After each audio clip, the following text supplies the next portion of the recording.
Hi guys! Welcome back again to my channel and thank you for watching. So for today's vlog, nandito tayo sa Short 2 Residences Tower 2. Papakita ko sa inyo itong binibentang unit dito. Baka kung gusto nyong mag-invest or interesado kayong mag-own ng unit dito sa Short 2 Residences, ito, binibenta. Kaya ito yung para sa inyo.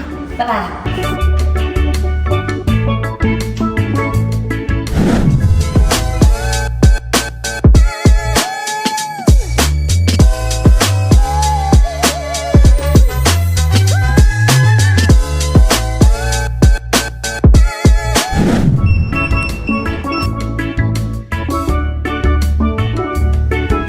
So, ito yung kitchen natin dito. Naka-semi-interior itong unit na to. Ito yung backsplash pilitan namin. Tapos, okay naman yung unit. Ginagamit lang to pang Airbnb ng owner. So, bibenta niya na. Gusto niya ibenta. And then, yung toilet natin nandito.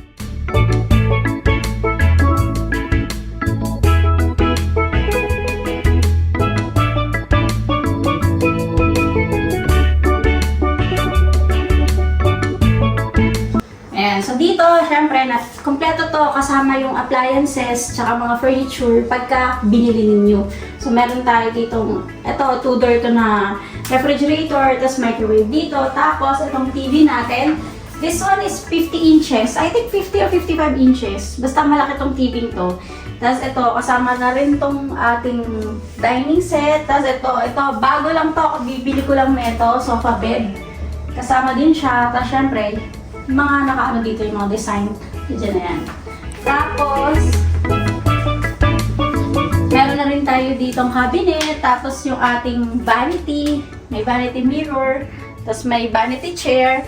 Tapos ito yung ating bed. Queen size bed. At syempre, may aircon tayo sa unit. Tapos, ito yung view natin dito. Ang view natin, Shore Residences. Tsaka yung Shore Complex, yung road. Ayan.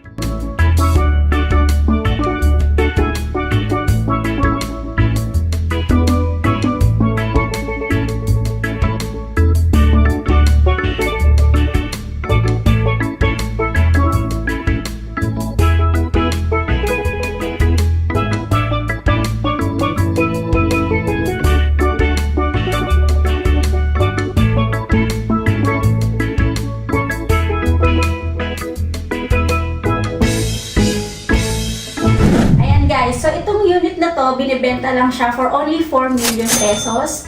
Kasama na po yung mga gamit. Tapos po, ang babayaran lang ni buyer ay yung mga taxes para matransfer sa kanya yung title. So, ito po, may title na po na nasa bank. Kukunin na lang namin.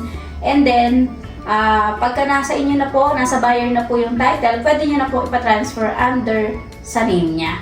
Ayan guys. So, sa mga gustong interested na kunin tong unit na to, PM lang po kayo sa aming page. And yun lang po. Thank you for watching at sana nagustuhan nyo itong ating binibentang unit at kontakin nyo po kami.